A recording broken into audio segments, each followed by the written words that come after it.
അപ്പോൾ ഒരുപാട് നാളുകൾക്ക് ശേഷം നമ്മൾ വീണ്ടും വീഡിയോ റീസ്റ്റാർട്ട് ആക്കുകയാണ്. നിങ്ങളുടെ പിന്തുണയും സപ്പോർട്ടും ഒക്കെ പ്രതീക്ഷിക്കുന്നു. നമ്മുടെ സമയത്തിനകത്ത് നിന്നുകൊണ്ട് തന്നെ മാക്സിമം വീഡിയോകൾ ചെയ്യാൻ സാധിക്കുമെന്ന് പ്രതീക്ഷിക്കുന്നു. അപ്പൊ ഇന്നത്തെ വീഡിയോയിൽ ഡിസ്കസ് ചെയ്യുന്നത്, ഇപ്പം സ്റ്റുഡൻസ് വളരെയധികം കൺഫ്യൂസ്ഡ് ആയി നിൽക്കുന്ന ഒരു ടൈമാണ്. പലരും +2 കഴിഞ്ഞു, ഇനി ഏത് കോഴ്സ് തിരഞ്ഞെടുക്കണം എന്നുള്ളത്. ലൈഫിൽ പ്രധാനപ്പെട്ട ഒരു ടേണിംഗ് പോയിന്റ് ആണ് നമ്മൾ തിരഞ്ഞെടുക്കുന്ന കോഴ്സ്. കാരണം അതനുസരിച്ചാണ് നമ്മുടെ ലൈഫ് ചേഞ്ച് ആവുന്നത്, നമ്മുടെ ഫ്യൂച്ചർ എല്ലാം മാറുന്നത്. സോ അതുകൊണ്ട് നിങ്ങൾ ഏത് കോഴ്സ് തിരഞ്ഞെടുക്കുമ്പോഴും അതിനെക്കുറിച്ച് കൃത്യമായ അതിന്റെ എല്ലാ വശങ്ങളും മനസ്സിലാക്കിയതിന് ശേഷം നിങ്ങൾ തിരഞ്ഞെടുക്കുക എന്നുള്ളതാണ്. അതിന് ഹെൽപ്പ് ചെയ്യുന്ന രീതിയിലുള്ള ഒരു സ്ട്രാറ്റജിയാണ് ഇന്നത്തെ വീഡിയോയിൽ നിങ്ങളുമായി പങ്കുവെക്കുന്നത്.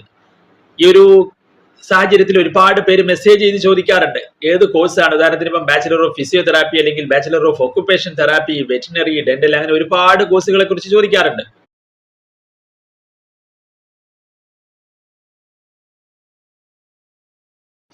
അപ്പൊ ഇതിനകത്ത് നമുക്ക് ഓരോ കോഴ്സുകളെ കുറിച്ചും നമുക്ക് നമ്മുടെ ഫീൽഡുമായി ബന്ധപ്പെട്ട കോഴ്സുകളെ കുറിച്ച് നിങ്ങൾക്ക് പറഞ്ഞു തരുവാൻ സാധിക്കും. എന്നാൽ മറ്റ് കോഴ്സുകളെ കുറിച്ച് പലപ്പോഴും നമുക്ക് വായിച്ചറിഞ്ഞ അല്ലെങ്കിൽ കേട്ടറിഞ്ഞ അറിവുകളായിരിക്കും നിങ്ങളോടും പറയുവാനുള്ളത്, ഷെയർ ചെയ്യുവാനുള്ളത്.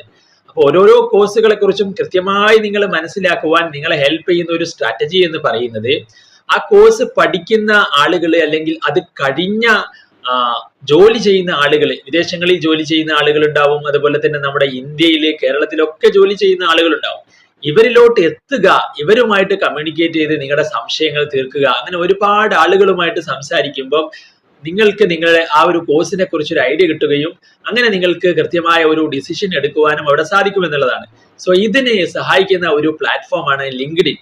അപ്പൊ ലിങ്ക്ഡിനിൽ നിങ്ങൾ രജിസ്റ്റർ ചെയ്ത് കഴിഞ്ഞാൽ നിങ്ങൾക്ക് ഒരുപാട് കണക്ഷൻസ് അതിനകത്ത് ഡെവലപ്പ് ചെയ്യുവാൻ സാധിക്കും. അപ്പം ആ ഫീൽഡിൽ നിൽക്കുന്ന ഒരുപാട് ആളുകളുമായിട്ട് സംസാരിക്കുമ്പോൾ നിങ്ങൾക്ക് കൃത്യമായിട്ട് അതിന്റെ സ്കോപ്പും, നിങ്ങൾക്ക് അത് എടുത്തു കഴിഞ്ഞാൽ അത് എന്തൊക്കെയാണ് അതിനകത്ത് പഠിക്കുവാനുള്ളത്, എങ്ങനെയാണ് അതിന്റെ ഫ്യൂച്ചറിൽ അത് എങ്ങനെയായിരിക്കും എന്നെല്ലാ കാര്യങ്ങളെല്ലാം നിങ്ങൾക്ക് ഒരു ഐഡിയ കിട്ടും. അതനുസരിച്ച് നിങ്ങൾക്ക് ഡിസിഷൻ എടുക്കുവാൻ സാധിക്കും. അപ്പൊ എപ്പോഴും നന്നായിട്ട് പഠിച്ചതിന് ശേഷം നിങ്ങളുടെ ഡിസിഷൻ എടുക്കുക എന്നുള്ളതാണ്. കാരണം നിങ്ങളുടെ ഭാവിയാണ്. നമുക്ക് ഇഷ്ടപ്പെട്ട ഫീൽഡിൽ, പാഷനേറ്റ് ആയിട്ടുള്ള ഫീൽഡിൽ ജോലി ചെയ്യുവാൻ സാധിക്കുക എന്നുള്ളത് ജീവിതത്തിൽ നമുക്ക് ലഭിക്കുന്ന വലിയൊരു ഭാഗ്യമാണെന്ന് കരുതുക. സോ ഇതുപോലുള്ള ഒരുപാട് വീഡിയോകളുമായിട്ട്, സ്ട്രാറ്റജികളുമായിട്ടൊക്കെ അടുത്ത വീഡിയോകളിൽ കാണാം. So thank you for watching.